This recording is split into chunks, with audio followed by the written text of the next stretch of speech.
Yes, what's up, easy cleans all it is. It's your boy, one boy, fellas, killer from JT Paradise, aka BBC. Mwamaze kumbona kuri set ya Miracle Tip 257. So guys, uno musi rero twatuje muri mu gisata ca filme, uno musi twatuje kuvuga ibijanye na data. Filme ije ibitabi byorosha cyane. Filme yitwa Data, murabizi. Ni filme izoba ikaze cyane. Sibyo? Ndakubwira ati FANNY LAVINE is back.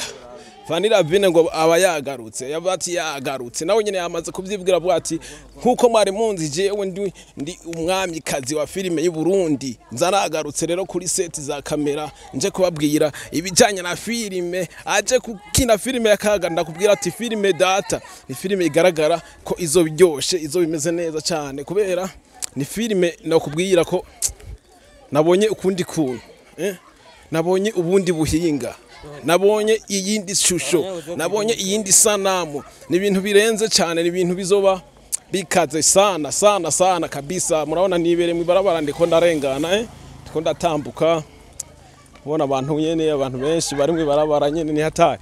So ndakubwira ati rero ino filme izo ari filme iryoshe cyane kubera ko no kubwira ko amasanamu nayo amasanamu tuzabwigere tubona hano mu gihugu cyacu cy'u Burundi, kuko nanje navyihweje nivuga ati kabisa iyi kamera bayikuye he, ndavuga ati bino bintu kabisa byapfuye he, iyi filme bayishootinge hano mu Burundi bayishootinge he, iyi filme ndavuga ati bino bintu byazananye he kabisa. Rero ndakubwira ati ko bino bintu we nawe nuwabiraye ukabitiza amaso nyene nawe ukavyibonera uzakuvuga ati kabisa ino filme nkuko One Boy yabitubwiye sindundi. Uraza kwikanga nutaraba neza amashusho, kuko ni waraba neza amashusho kabasanga ni FANNY LAVINE ariko mwe n'ibindi byamamare byinshi. Hewe azocu wambaye ndakurahi, hazocu wambaye n'ibintu bitoroshe cyane.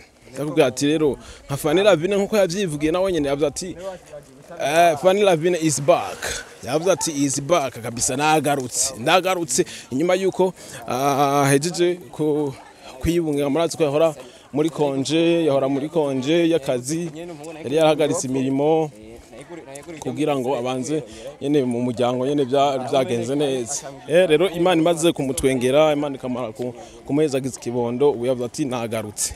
Filime yatubwiye ati vuba cyane datangwa kuyibahereza, vuba cyane mu minsi mike gose datangura kubahereza filime iryoshe cyane. No musi ngenda kwereke coming soon, mvanda kwereka coming soon mu kanya kwanza, ngenda kwereka coming soon, akwereka ko coming soon filime yiwe izo birenze, ivyo amasanamu amashusho ararenze.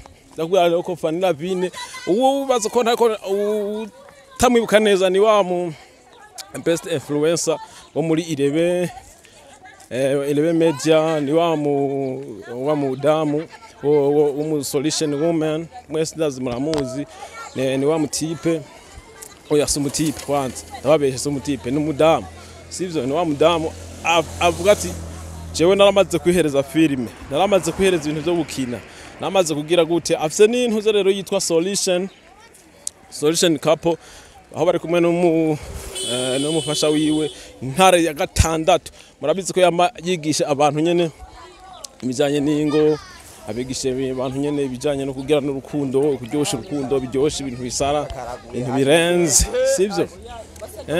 Ibintu birenze. Rero ndakubwira ko ino filime rero muramuzi ko adaswata, muramuzi ko filime ziwe zamazirenze ziryoshe zitagase, sivyo? Rero ndakubwira ko filime yiwe uko nayibonye ni ibintu birenze, ni ibintu bikaze cyane kabisa. Ndi mwibarabara ndiko ndarengana, karakanu gatoyi ngena nababwire, karakanu nyene kanu gatoyi cyane. Navuga ati nkuko ndiko ndatambuka sinofisha umwanya busa, reka tugende turiganira n'abakunzi wanje ba Miracle Tip 257, tugende turababwira ibishasha bigezweho, ibintu bihitinze, sivyo? Nabwo ati ibintu bigezweho, navuga ati karo tugende turiganirira, nabwira ati ndabakunda cyane, sivyo?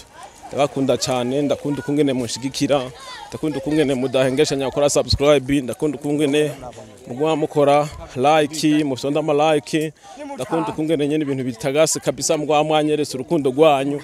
Ndababwira ati rero n'ubu mukomeze kunyereka urukundo rwanyu, ndakunda bakunda cyane. Reka ndabipfurize umunsi mwiza, ndabipfurize ibihe byiza, ndababwira ati ndabakunda cyane. Ni ciao respect.